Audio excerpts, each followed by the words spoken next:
할렐루야. 인사합시다. 사랑하고 축복합니다. 네. 코로나 상황에서도 하나님이 여러분을 지키시고 은혜 주시고 평강 주실 줄 믿습니다.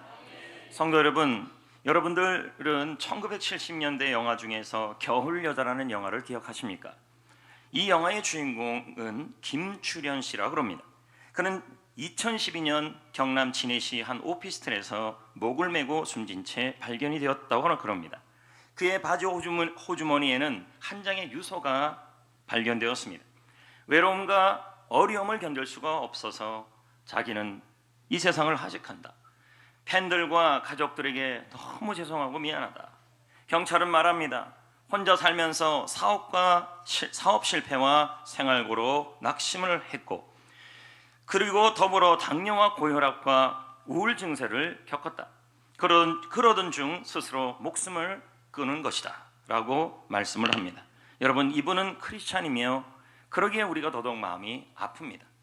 이것을 통해서 본다면 믿는 자도, 믿음이 있는 사람도, 아니 믿음 좋은 사람도 낙담을 할 수 있고 낙심을 할 수 있어서 이런 상황까지 올 수 있다는 것입니다.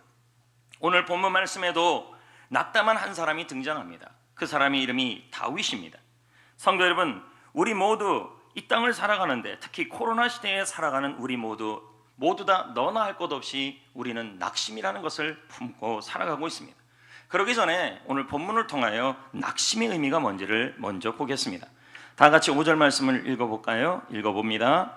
내 영혼아, 내가 어찌하여 내 속에서.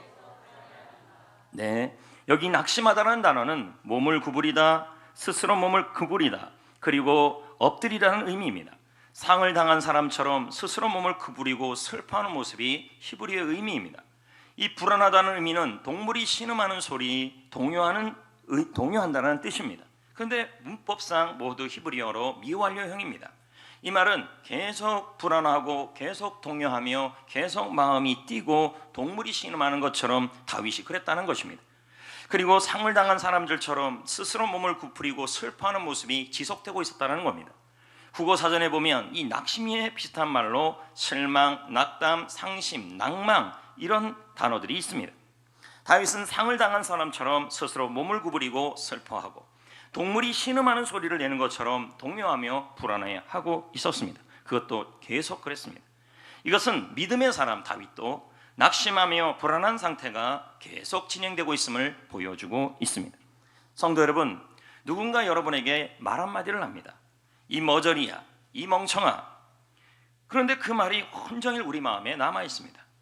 나는 그러고 싶지 않은데 마치 하나님의 말씀을 묵상하듯이 그 말을 우리가 온종일 묵상을 하게 됩니다.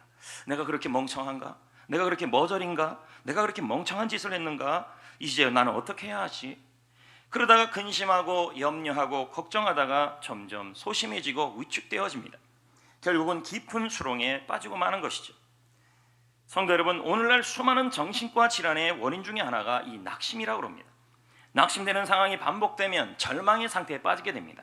절망, 끊을 절자의 소망망자입니다. 더 이상 기대하고 바라는 것이 끊어졌다는 말이죠. 그리고는 이것이 더 심해지면 정신질환으로 흘러갑니다. 공황, 장애, 강박 증상, 공포감, 조울증, 불안증, 불면증, 이 상황을 계속 내버려두면 믿음까지 흔들려 버린다고 합니다. 더 나아가 충동적으로 극단적 선택을 하기도 하는 것입니다. 이것은 굉장히 중요한 말씀인 건데, 낙심을 처음에 잡지 못하면 나중에 이 위험한 상황까지 간다는 것입니다. 그러면 오늘 이 다윗의 말씀 시편 42편을 통하여 다윗은 어떤 상황에서 이렇게 낙심을 했냐는 것입니다. 그것이 우리에게 또 해당되고 적어도 우리도 이 다윗이 낙심한 세 가지 상황에 들어간다는 것입니다. 특히 이 코로나 상황에 처한 우리들에게, 낙심해서 자유할 수 없는 우리들에게, 마음이 떨어지고 마음이 낙담하고 마음이 슬퍼져 있는 우리들에게 꼭 필요한 상황이라는 것입니다. 그러면 다윗은 어느 상황에서 낙심을 했을까요? 첫 번째가 바로 사람과 사람의 말 때문입니다. 3절 말씀을 읽어보겠습니다. 네.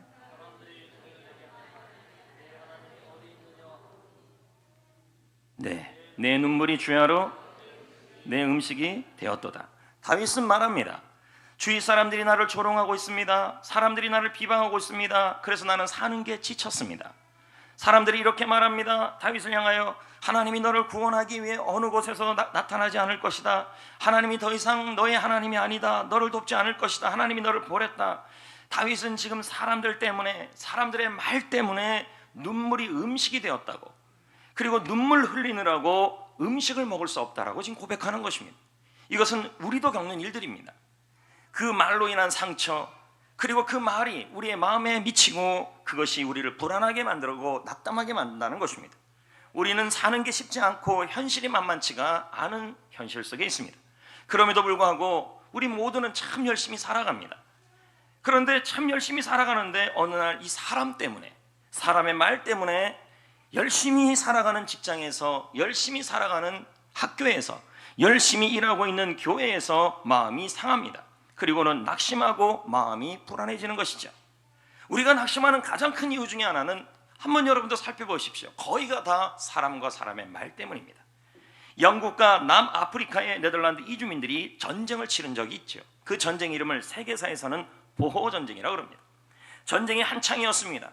남아프리카의 한 병사가 아주 드문 제명으로 기소가 되었습니다. 그의 제명이 뭔지 봤더니 낙심죄였습니다. 본인이 낙심한 게 아니라 사람을 낙심시켰다는 것입니다. 남아프리카의 작은 마을이 영국 침공을 받았을 때의 일입니다. 그는 마을을 방어하는 중 병사들의 대열을 돌아다니면서 온갖 낙심스러운 말을 하는 것입니다. 불평을 하며, 근데 그 불평이 군사들에게 다 전염이 되었습니다. 부정적인 정보가 전해진 것입니다. 그는 이렇게 말했습니다. 적들의 힘은 크다. 우리는 그들의 공격을 막아낼 수 없다. 우리는 사실 약하다. 영국군은 지금까지 엄청난 승리를 거두었다. 우리는 질 것이다. 이길 수 없다. 이런 낙심의 말들을 하고 다녔던 것이었습니다. 그는 마을이 함락될 수밖에 없는 이유를 온 마을을 다니면서 떠들면서 돌아다녔습니다. 그는 총 하나 사용하지 않고 마을을, 자신들의 마을, 그리고 자신들의 아군들을 말로 공격했던 것이었습니다. 그 말 때문에 아군과 마을 주민들이 낙심에 빠졌고 전쟁할 용기를 잃어버린 것입니다. 그래서 이 남아프리카 공화국에 있는 이 군대에서 이 사람의 제명을 뭐라고 정했냐면 사람을 낙심시키는 죄다, 이 죄가 가장 큰 죄다 하면서 그를 데려와서 검찰이 재판에 기소했던 것이었습니다. 여러분, 이런 말 들어본 적이 있습니까? 늘 돌보던 개가 문다. 무슨 말일까요? 그럴 수밖에 없겠죠. 지나가는 개가 물 수는 있겠지만, 우리 옛날 속담에 이런 말이 있어요. 내가 돌보던 개가 죄송합니다. 개 있으면 막 물겠네요. 여기 혹시 애완견 있으면. 네, 웃기려고 했던 건데. 이 말이 무슨 말이냐면, 우리를 어렵게 하는 사람은 되게 우리를 잘 아는 사람이라는 겁니다. 같이 살거나 심지어 여러분이 도움을 줬던 사람들이 여러분들에게 낙심을 시킨다는 것입니다. 이 말은 여러분이 돈을 벌게 해줬어요. 직장도 서게 해줬어요. 직업도 서게 해줬어요. 그들에게 도움을 줬어요. 간이고 쓸개고 다 빼줬어요. 그런데 그들이 배신해요. 뒤에서 여러분을 험담하는 사실을 여러분이 들었어요. 그러면 우리는 어떻게 돼요? 마음에 격한 감정에 휩싸이고 화가 머리끝까지 치밀어 오르고 섭섭함에 울컥 슬픔도 눈물도 북받쳐 올라오는 것입니다. 그러면서 이런 말을 해요. 그동안 내가 얼마나 도와줬는데, 그동안 내가 얼마나 섬겼는데, 그동안 내가 얼마나 신경 써줬는데, 다른 사람은 몰라줘도 어떻게 그 사람이 나를 이럴 수 있어? 어떻게 나에게 이럴 수 있어? 그러면서 우리는 뭐예요? 머리가 하얘지고 할 말을 잊고 낙심하는 것입니다. 여러분, 우리가 낙심하는 이유는 참 많아요. 그 중에 하나가 사람이에요. 사람과 사람의 말 때문이죠. 그런데 우리는 이 사람의 말과 사람 때문에 낙심하여 계속 있으면 결과가 좋지 않다는 것입니다.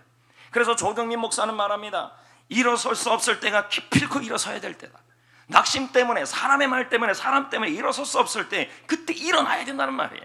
기도할 수 없을 때가, 우리는 기도할 수 없는데 할 때, 그때가 우리가 기도해야 될 때라는 것입니다. 성도 여러분, 많은 사람들이 실제로 사람들 때문에, 사람들의 말 때문에 낙담을 하고 낙심을 합니다. 이런 일을 자꾸 겪다 보면 결국은 우리는 어떤 마음을 먹냐면 사람에 대한 기대감이 사라지기 시작하는 것입니다. 특히 그 사람들이 누구냐? 배우자, 자녀들이 실망감을 줄 때 우리는 이런 마음을 먹습니다. 천길 낭떠러지에 떨어지는 것 같아요. 그래서 이게 한자로 낙심이 떨어질 낙자의 마음 심자예요. 그래서 낙심이란 말은 마음이 낭떠러지까지 떨어졌다는 말이죠. 우리가 사람 때문에 이런 경우들을 당한다는 거죠. 영화 중에 캐스트 어웨이라는 영화가 있습니다. 항공기가 추락하는 사건으로 한 사나이가 무인도에 떨어지는 일이 일어납니다. 그는 무인도에서 4년을 지냈습니다. 얼마나 외롭겠습니까? 4년 동안 아무도 없는데, 사람 한 명 없는데 강제적 사회적 거리를 유지하고 있는 거죠. 너무 외롭고 너무 불안했습니다. 그때 4년 만에 항공기에서 실려있던 화물칸에서 배구공 하나가 나온 것입니다. 배구공이 너무 반가운 거예요. 그래서 배구공에다가 눈을 그리고 코를 그리고 입을 그린 거예요. 그리고 여기다 머리를 막 칠했어요. 그리고 나서 이 배구공이 살아있는 사람이라 여기면서 말을 걸고 자신의 마음을 털어놨어요. 근데 이름을 지어주고 싶은데 이름을 지을까 뭘 지을까 고민했는데 그 배구공의 제작회사 이름이 뒤에 있는 거예요. 봤더니 윌슨이었어요. 요즘 여러분 혼자 사는 사람들이 인형 갖다 놓고 이름 붙이는 게 주로 뭘 붙이냐면 윌슨을 붙여요. 그 이유 중에 하나가 뭐냐면 이 영화에서 나온 거예요. 윌슨 그러잖아요.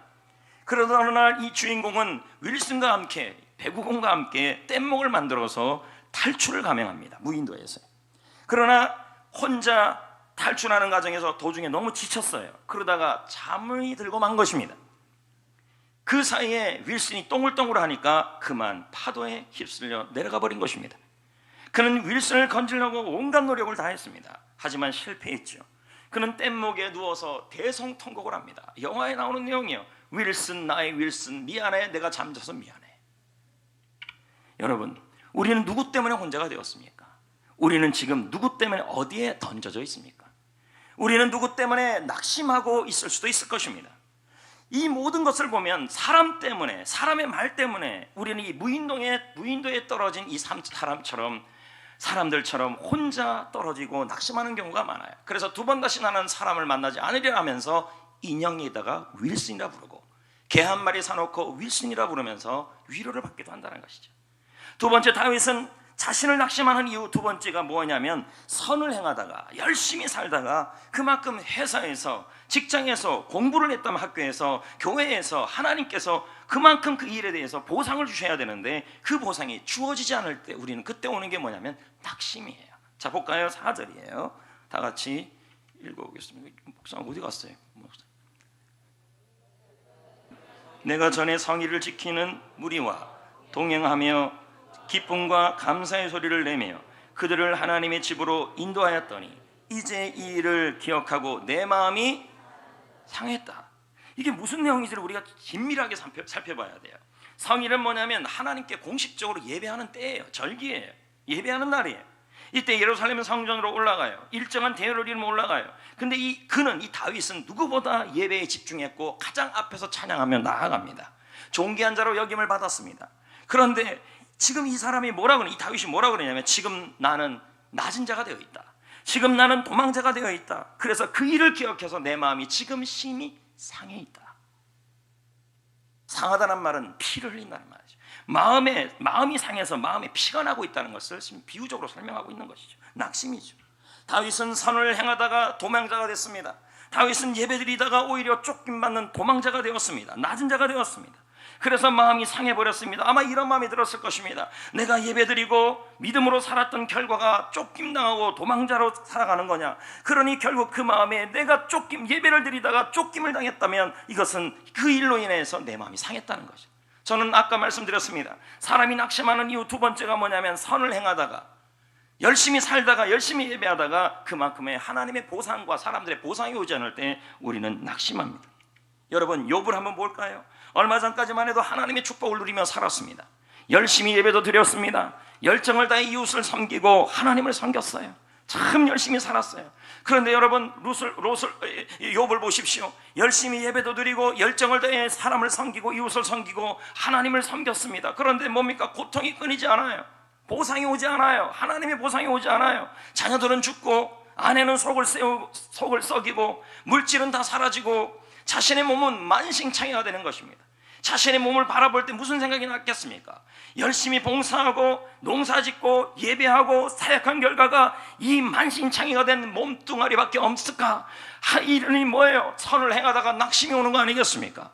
마음이 상해버린 것이죠. 이와 같이 우리는 선을 행하다가 자녀의 문제를 겪습니다. 열심히 교회를 위해 봉사했는데 부부 사이가 좋지 않아요. 최선을 다해 예배를 붙잡았습니다. 코로나19 상황에서도 예배당에 나왔습니다. 근데 물질이 무너져 버립니다. 기도의 자리를 지켰어요. 근데 친구들이 힘들게 해요. 이럴 때 우리는 선을 행하다가 낙심하게 되는 것입니다. 얼마 전에 유튜브에서 가상 온라인 졸업식을 열었습니다. 2020년 졸업한 전 세계 대학생과 고등학생을 축하해주기 위해 유튜브에서 온라인 가상 졸업식을 전 세계적으로 방영을 했죠. 그날이 언제냐면 바로 얼마 전 6월 8일 한국 시간으로 오전이었습니다. 이 졸업식에는 특별한 연설자들이 몇 명 초대가 되었습니다. 전 세계에서 많이 10명도 채 안 됩니다. 10명 좀 넘어가겠죠. 그 중에 한 사람이 오바마 전 미국 대통령 버락 오바마, 그리고 구글 CEO 순다르 피차이 회장, 이들이 나와서 축하를 했습니다. 이름이니까 그냥 읽은 겁니다. 그리고 나서 여러분, 놀라운 일이 일어났습니다. 우리나라에서도 연설자가 있었습니다. 누굴까요? 여러분이 상상도 못한 인물들입니다. BTS였습니다. 방탄소년단. BTS 7명의 멤버들이 한 사람 한 사람 다 나와서 처음에 알렘, 사람입니다. 여러분, 이 알렘이 나와서 영어로 하고 나머지 6명은 한국말로 했습니다. 그런데 이 알렘이 나와서 모든 대학생과 고등학생들을 축하하고 위로하는 자리에서 자신들의 처지를 설명했습니다. 코로나로 인해 모든 공연이 취소되면서 자신들이 지금 혼란의 시기를 겪고 있다는 거. 안 그럴 수 없죠. 왜요? 젊은 청년들이니까. 아무리 전 세계적으로 인기를 끌고 있어도. 이 알렘이라는 사람은 그날 사람입니다. 알렘. 이 사람이 이렇게 말했습니다. 불안감과 상실감이 아직 내 마음 어딘가에 남아있다. 계속 마음이 낙심이 된다는 거예요. 왜 물어봤더니 이 코로나로 인해 그들이 계획했던 것들이 다 사라졌으니까. 열심히 공연을 위해 달려왔고 노래를 위해 달려왔는데 한순간에 보상이 없어졌기 때문에 자신들을 향해서 말합니다. 우리는 아직도 서툰 청춘들에 불과하다. 슈가라는 이 사람도 사람입니다. 여러분, 슈가라는 사람도 말합니다. 요즘 한창 달리다가 자신이 넘어져서 섬 안에 갇힌 기분이다. 열심히 달려왔다는 거예요. 살았다는 거예요. 그런데 지금 일이 막혀버리니까 어떻게 됐다는 거예요? 고립되고 섬 안에 갇힌 것처럼 마음이 낙심했다는 거죠. 스탠리 존스 선교사가 인도에서 열심히 사역을 했을 때입니다. 전도를 했습니다. 하지만 인도 사람들은 힌두교 아닙니까? 복음을 받아들이지 않아요. 그는 결국 낙심이 되었습니다. 선을 행하다가 열심히 달려오다가 전도하다가 하나님 앞에 낙심되는 일이 일어나는 거예요. 결과가 보이지 않아요. 사과 밑에 쓰러졌어요. 그 사이에서, 그런데 그때 놀라운 일이 일어났어요. 사과 나무 사이에서 음성이 들려왔어요. 뭐라고 들려왔냐면, 존수야, 피곤하고 지쳤냐? 예, 하나님, 저는 지쳤습니다. 왜 지쳤니? 제가 아무리 복음을 전해도, 제가 아무리 복음을 위해 달려가도, 열심히 선을 위해 달려가도 저들이 예수님을 영접하지 않아요. 결과가 없어요. 열매가 없어요. 그래서 저는 지금 낙담했습니다. 여러분, 우리는 이와 같이 열심히 살았는데 인정받지 못하고, 학교에서, 회사에서, 세상에서 열정을 다해 전도했는데 전도 열매가 맺혀지지 않고, 최선을 다해 전도하고 기도하고 했는데 변화가 일어나지 않을 때, 그때 우리는 낙심하는 것입니다. 저는 낙심의 이유 2가지를 설명했습니다. 사람 때문에 낙심한다. 사람의 말 때문에 낙심한다. 두 번째는 선을 행하다가 회사에서, 직장에서, 사업장에서 장사하며 교회에서 사명을 감당하다가 리더로서 감당하고 성도로서 감당하다가 우리는 그 일이 결과가 보이지 않을 때 또 우리는 낙심하는 거죠. 세 번째는 환경 때문입니다. 코로나 같은 환경 때문에 낙심하는 거죠. 근데 이 코로나 같은 환경은 일반적 환경이 아니라 내 힘으로 그것을 감당할 수 없을 때 우리 낙심을 하는 것입니다. 7절을 볼까요? 다윗이 낙심한 내용이 나와요. 네, 시작. 주의 폭포 소리에 깊은 파도가 서로 부르며 주의 모든 파도와 물결이 나를 휩쓸었나이다. 예, 여기 보면 폭포 소리와 깊은 바다와 파도와 물결이라는 단어들이 나와요. 이 모든 게 뭐냐면, 여러분, 파도가 크게 불고 폭포 소리가 나고, 이건 감당할 수 없는 환경을 의미하는 거예요. 다윗은 자기가 이걸 감당할 수 없대요. 그래서 뭐예요? 내 힘으로 해결할 수 없으니 마음에 뭐가 와요? 나를 휩쓸었다는 말은 낙심이 왔다는 말입니다. 수탉 한 마리가 동물농장에 살았습니다. 아침이 되면 이 수탉은 자신이 태양을 뜨게 한다고 생각을 했습니다. 그래서 매일 아침 이 수탉은 사명감을 갖고 일어나 지붕 꼭대기에 올라갑니다. 내가 꼭 기호를 외쳐야 한다. 내가 반드시 외쳐야 한다. 내가 외치지 않으면 큰일 난다. 그러면서 아침에 올라가서 외쳤습니다. 마치 주여 삼창하듯이 꽃기요 꽃기요 꽃기요. 오늘 왜 이렇게 여러분들이 안 오는지 모르겠어요. 그러고 나면 놀라운 일이 일어났어요. 우리가 주여 부르면 구원을 받듯이 태양이 뜨는 것이었습니다. 동물들은 이 수탉이 너무 고마웠습니다. 수탉은 이렇게까지 생각했습니다. 만일 내가 죽기라도 하면 어떡하지? 내가 병이라도 걸리면 어떡하지? 누가 태양을 떠오르게 하지? 그러면 온 세상은 캄캄해지고 추워질 거야. 풀도 나무도 전부 말라 죽을 거야. 동물 농장의 친구들과 나의 가족들도 죽고 말겠지. 어떻게든지 나는 매일 아침에 축사 꼭대기로 올라가 울어야 해. 나는 아파도 안 돼. 나는 죽어도 안 돼. 마치 40대 50대 가장들처럼. 그러던 어느 날 수탉이 그만 늦잠을 자고 만 거예요. 동물들은 난리가 났어요. 수탉이 왜 안 오냐? 수탉이 와야 되는데, 수탉이 와야 태양이 뜨는데. 근데 수탉이 나타나지 않아요. 동물들은 야단법석이 났어요. 우리는 이제 태양이 안 뜰 거다. 근데 여러분, 태양이 뜬 것이었습니다. 이 모습을 지켜본 다른 동물들이 수탉에게 달려가서 화를 내기 시작했습니다. 쏘갔다고. 우리는 네가 해가 뜨게 해주는 줄 알았잖아. 성도 여러분, 우리는 이 어리석은 수탉과 같을 때가 있습니다. 사업도 내가 하고, 내가 다 먹여 살려야 하고, 자식들도 내가 책임져야 하고, 그러다가 여러분 감당하지 못할 폭포 소리와 파도와 물결이 불어오고 환경이 불어오면, 이 코로나 상황 같은 상황이 불어오면 내 뜻대로 안 될 때 우리는 결국 낙담하게 되는 거죠. 이와 같이 성도 여러분, 우리는 환경 때문에, 그리고 사람의 말 때문에, 사람 때문에 선을 행하다가 낙심을 합니다. 그러면서 우리는 너무 낙심해서 마치 초상집에 있는 사람이 슬퍼서 우는 것처럼 그렇게 이렇게 엉엉 대고 있는 것이죠. 그러나 여러분, 우리가 기억해야 될 게 하나 있어요. 우리가 사람 때문에, 환경 때문에 선을 행하다가 낙심할 때 이 상황을 누구보다 안타까워하시는 분이 계시는데 나의 하나님 아버지라는 거예요. 여러분, 부모님은 자식의 일이 잘 풀리지 않고 어려움이 처해서 낙담하고 있으면 어떤 부모든 자식 걱정을 하면서 안타까워합니다. 도와주고 싶어 하는 거죠. 그런데 여러분, 나의 하나님 아버지는 더 하셔요. 우리가 고통당하고 낙심하고 있으면요, 우리보다, 아니 우리 부모님들보다 10배는 더 우리의 낙심 가운데 있는 고통을 더 잘 아시고, 세세히 우리 부모님보다 우리의 고통을 세세히 정확히 알고 있어요. 왜 그러냐면 우리 하나님 아버지는 전지하신 하나님이에요. 너무 잘하시는 분이에요. 그러니까 지금 여러분이 사람 때문에, 환경 때문에 선을 행하다가 낙심하고 있어 울고 눈물이 음식이 되어 있다면 그 상황을 누구보다 정확하게 가슴 아파하고 계시다는 거예요. 그래서 그 상황에서 여러분을 건져주기를 원하신다는 거예요. 하나님은 오늘 여러분, 사람 때문에, 환경 때문에 선을 행하다가 낙담 가운데 있는 여러분들을 낙심의 자리에 그대로 두는 것이 아니라 건지시기를 원하십니다. 특히 여러분이 무엇을 품고 있어야 하냐면 바로 소망입니다. 환경에 소망을 두지 마시고, 사람에게 소망을 두지 마시고, 여러분이 하고 있는 그 일에 소망을 두지 마시고 하나님께 소망을 두셔야 하는 것입니다. 오늘 본문 11절은 말합니다. 다 같이 볼까요? 내 영혼아, 내가 어찌하여 낙심하며 어찌하여 내 속에서 불안해하는가? 너는 하나님께 소망을 두라. 나는 그가 나타나 도우시로 말미암아 내 하나님을 여전히 찬송하리로다. 할렐루야. 다윗은 낙심하는 상황에서 자신을 향해 외치고 있는 거예요. 뭐라고요? 내 영혼아, 낙심하지 말자. 내 영혼아, 불안해하지 말자. 사람에게 소망 두지 말자. 사람의 말에 소망해 두지 말자. 내가 뭘 베풀었는데 그 사람이 갚지 않는다고 해서 낙심하지 말자. 내가 열심히 사역했는데 그 사역에 대한 보상에 소망을 두지 말자. 그리고 환경에 소망을 두지 말자. 우리의 소망은 하나님이다. 하나님께 소망을 두자. 오늘 찬양 불렀잖아요. 주 없이 살 수 없네. 하나님께 소망을 두자. 이 소망이라는 단어가 히브리어로 야할이에요. 야할. 이 야할은 뭔지 아십니까? 몸부림치는 거예요. 도저히 소망이라고 말할 수 없어요. 온 사방에 모두 절망을 말해요. 근데 뭐예요? 고집스럽게 희망을 고집하는 걸 바로 야할이라 그래요.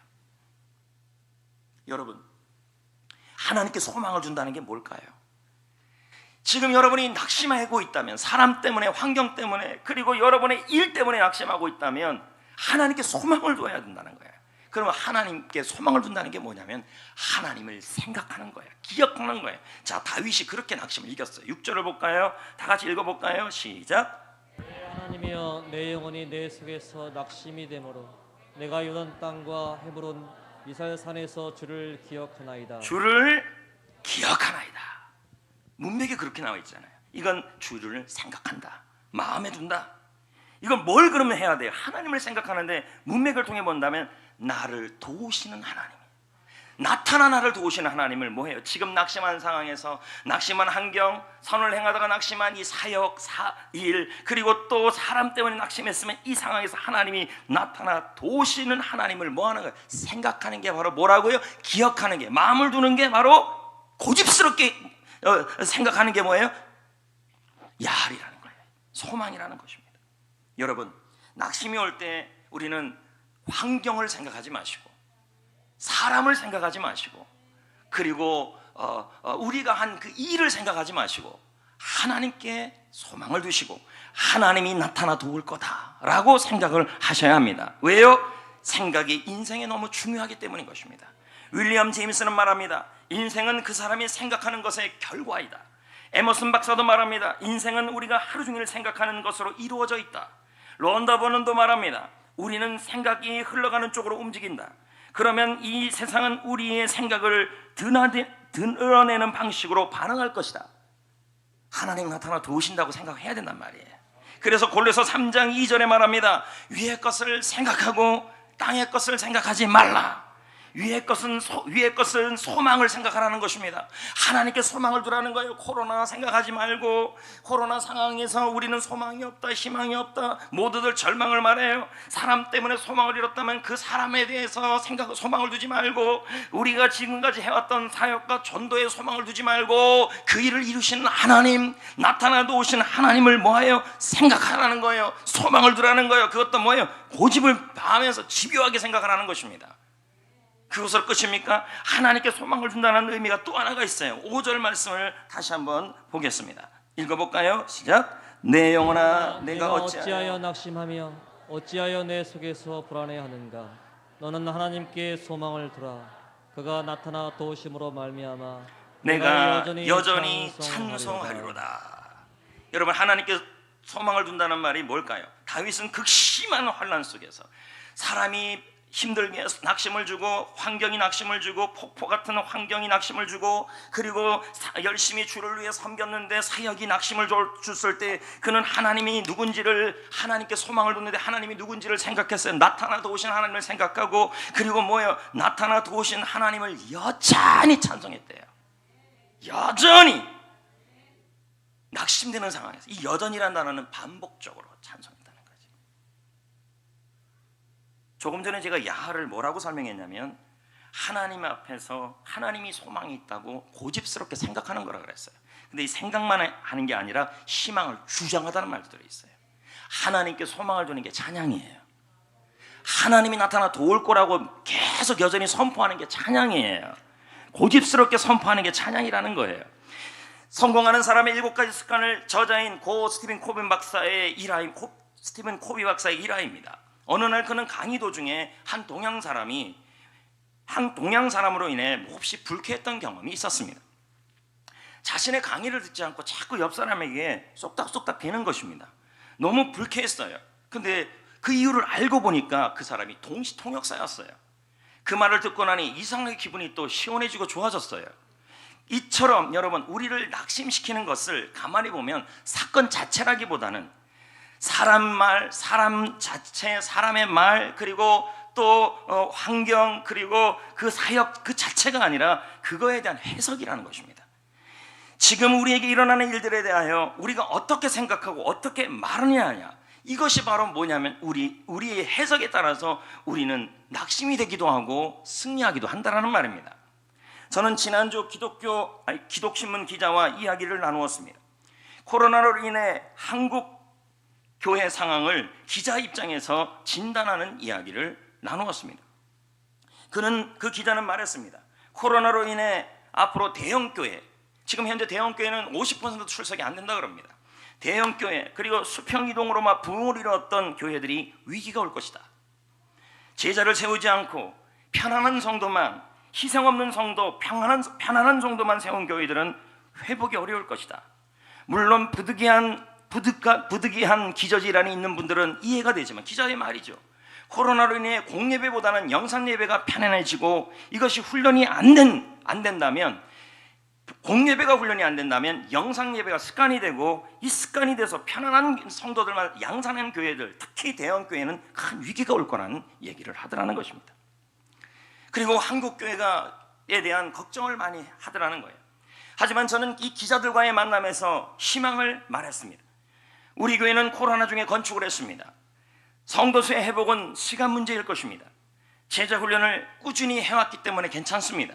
제자훈련이 시작되면 더 좋아질 것입니다. 우리 교회는 코로나가 기회가 될 것입니다. 하나님이 큰 일을 이루어갈 것입니다.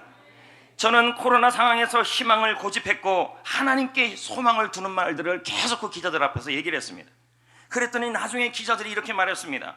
지금까지 코로나 상황에서 많은 교회들을 만났고 여러 목회자를 만났다는 것입니다. 그런데 모든 교회들마다 절망을 말했고 모든마다 낙심을 말해왔습니다.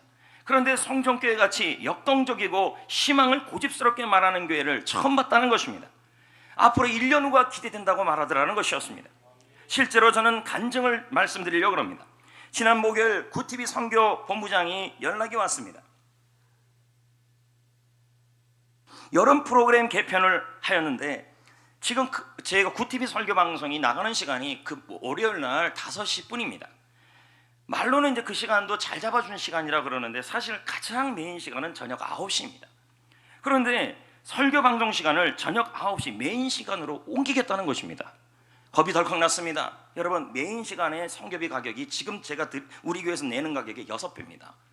막 걱정이 된 것이었습니다. 이거 어떡하지? 근데 이분이 하는 말이, 선교국장이, 본부장이 하는 말이, 여러분, 설교 시청률이 높대요. 아멘. 많은 분들에게 구티비에서 설교 방송, 송정교회 설교 방송을 제공해야겠다고 결론이 난 거예요. 그리고 공문 내용이 이렇습니다. 시청자들의 보다 원활한 시청을 위해서 설교 방송 시간을 조정합니다. 공문 내용 그대로 읽었습니다. 메인 설교 시간의 선교비는 지금 선교비의 6배가 넘습니다. 그런데 제가 물었습니다. 어떻게 하실 거냐 했더니, 여러분, 누가 갑이고 을입니까?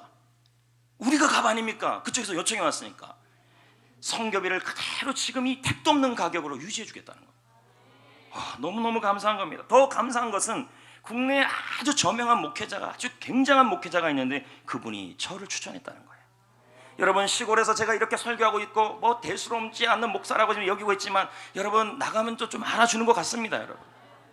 근데 여러분, 전 이 얘기를 들을 때 참 귀하고 감사한 일이라는 것이었습니다. 희망을 고집하고 희망을 말하는 게 이렇게 중요하다는 것이죠. 여러분, 우리나라 고전 소설 중에서 옹고집전이라는 소설이 있습니다. 기억나시는지 모르겠습니다. 근데 이 옹이라는 뜻이 뭔지 아십니까? 꼭 막혔다는 뜻이에요. 아우, 저 사람 꼭 막혔다 할 때 옹이라 씁니다. 그리고 고라는 뜻은 딱딱하게 굳었다는 뜻이에요. 집이라는 뜻은 꽉 쥐고 있다는 뜻이에요. 그러므로 옹고집이라는 뜻은 억지가 아주 심해서 도무지 의견을 굽히지 않는다는 뜻이죠. 근데 우리나라에서 이 옹고집은 나쁜 의미로 쓰였죠. 근데 저는 오늘 같은 이 시대에 이 야리라는 의미가 바로 이 옹고집이라는 것입니다. 오늘 같은 이 시대에, 코로나 같은 시대에 거룩한 옹고집전, 희망의 옹고집전을 만들어 가야 된다고 생각합니다. 여기저기서 절망을 말합니다. 여기저기서 희망이 없다고 말합니다. 여기저기서 절망을 고집하고 말합니다. 희망이 없다, 소망이 없다, 끝났다. 그래서 모두들 절망의 옹고집전을 쓰고 있습니다. 신문도 쓰고 있고 나라도 쓰고 있고, 그리고 스포츠는 잘 모르겠고 하여튼 쓰고 있습니다. 10대는 미래를 준비해야 되지만 모든 것이 불안하고, 2030 세대는 경쟁의 쓴맛 앞에 절망하고 있고, 40대 세대는 제대로 용 한번 써보기 전에 피로와 노쇠 증후군에 시달리고 있습니다. 5060 세대는 어떻습니까? 자신들은 열심히 달려가고 싶지만 그냥 떠밀려서 인생의 경기장에 나아가야 하는 상황에 처해져 있습니다. 70대 80대 세대는 점점 노쇠해져서 자꾸만 몸이 약해져 가고 있는 것입니다. 지금 전 세대가 절망의 옹고집전을 쓰고 있는 세대가 되었습니다. 여기저기서 말합니다. 절대 절망스러운 상황에서 억지로 아주 심하여 고집을 부르면서 절망이다, 절망이다, 절망이다 말하는 사람마다 절망의 옹고집전을 만들어가고 있는 것이었습니다. 저 역시도 코로나 상황이 낙심되기는 마찬가지입니다. 예배와 훈련과 셀 모임도 어려웠죠. 셀 리더들은 셀원들이 잘 모이지 않으니까 리더들은 또 얼마나 낙담이 되겠습니까? 하지만 여러분, 우리 교회는 희망의 온고집전을 만들어 가야 할 줄 믿습니다. 저 역시도 이 진짜 희망이라는 것은요, 모두 다 절망을 말할 때 하나님께 소망을 두는 게 바로 뭐냐면 야할이에요. 엄밀히 말하면 희망의 온고집이에요. 다른 말로도 속된 말로 하면 똥고집이죠. 희망의 고집을 부려야 된다는 말이에요. 고난을 향하여 세상을 향하여 하나님께 소망이 있다, 하나님이 나타나 도우실 것이다라고 생각하고 여전히 하나님 앞에 주장하는 거예요. 이게 바로 희망의 온고집전이에요. 지난주 교회 건축 상황을 잠깐 말씀드리겠습니다.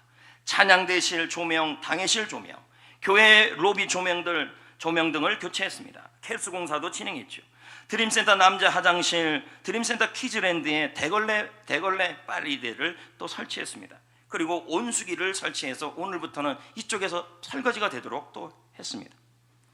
교회 전체 디자인과 표찰 간판을 달았습니다. 오늘 새벽에 제가 나와서 그 LED 간판을 찍었습니다. 보여드리겠습니다. 왜 안 나와요? 보십시오 여러분, 새벽에 찍은 겁니다. 새벽에 찍은 거 멋지죠? 저걸 매일 보고 싶다면 새벽 기도 나오면 됩니다. 타이머를 4시에 맞춰놨기 때문에.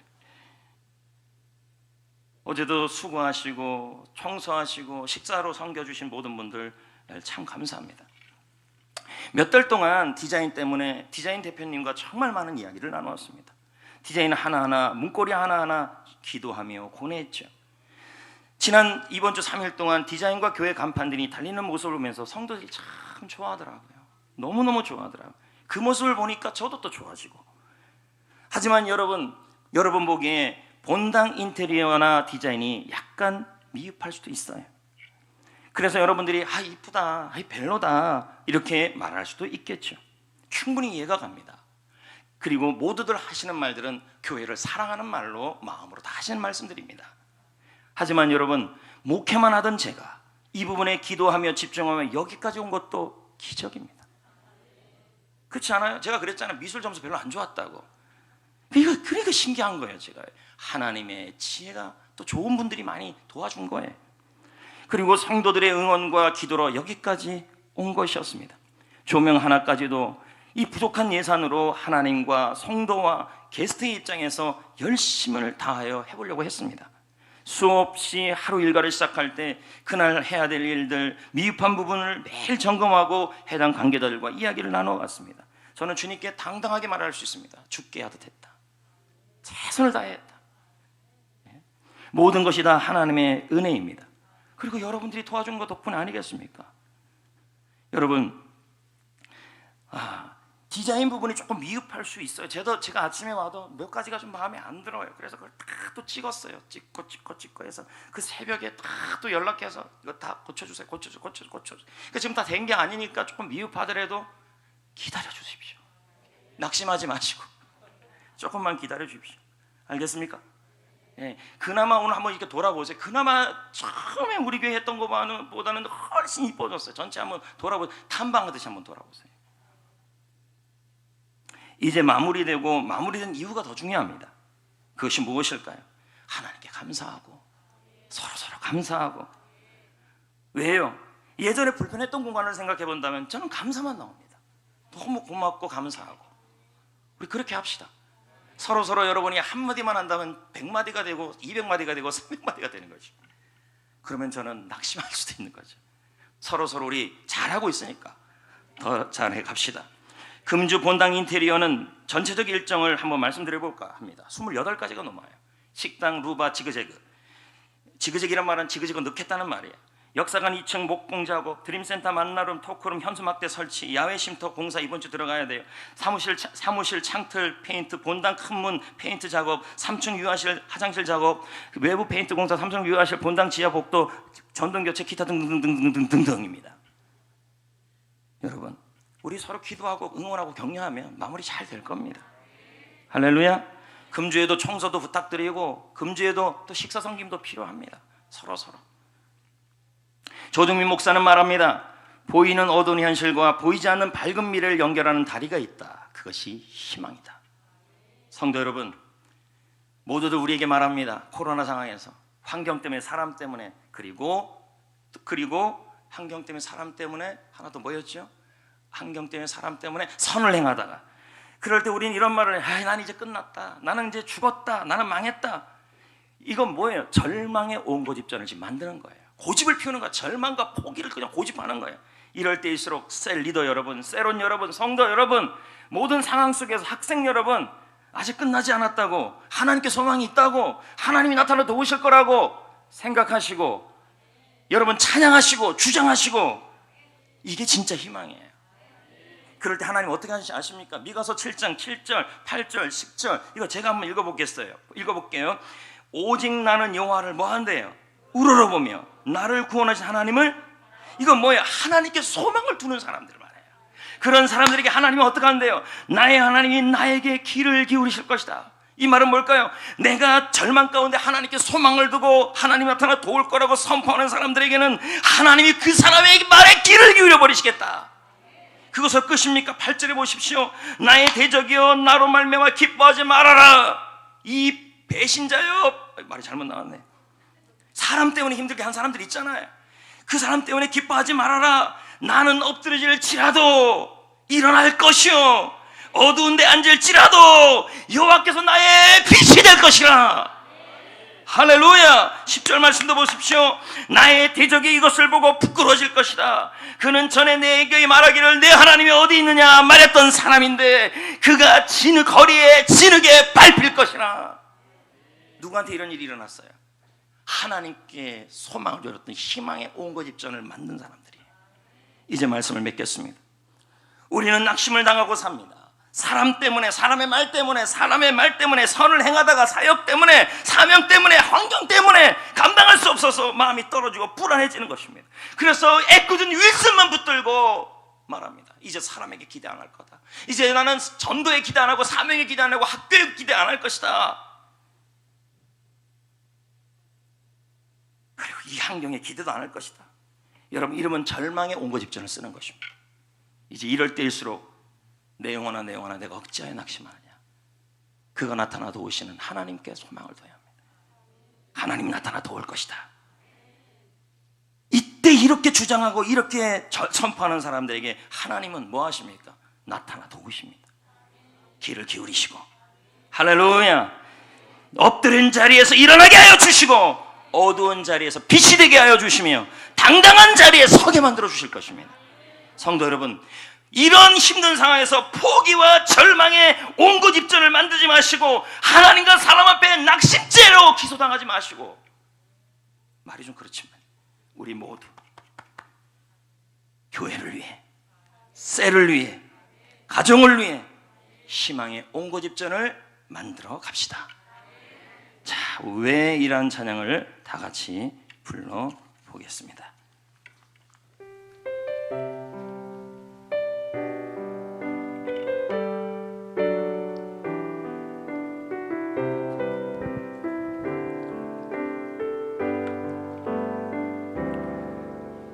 왜 슬퍼하느냐,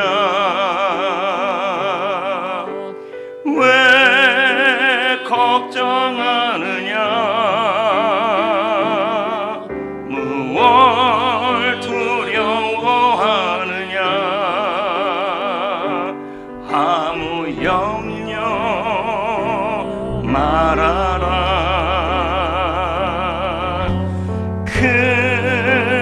어려움에도,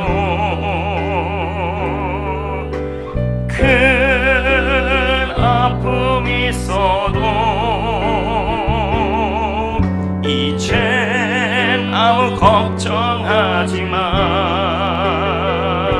내가 널 붙들어 주리.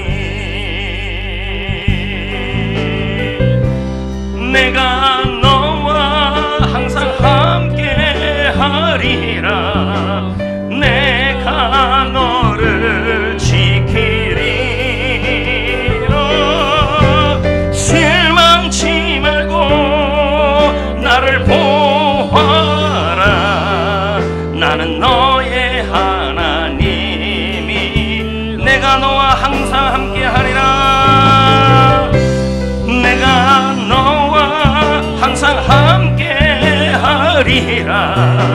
내가 너를 지키리라. 실망치 말고 나를 보아라. 나는 너의 하나님이. 우리 30초만 결단의 기도를 드립시다.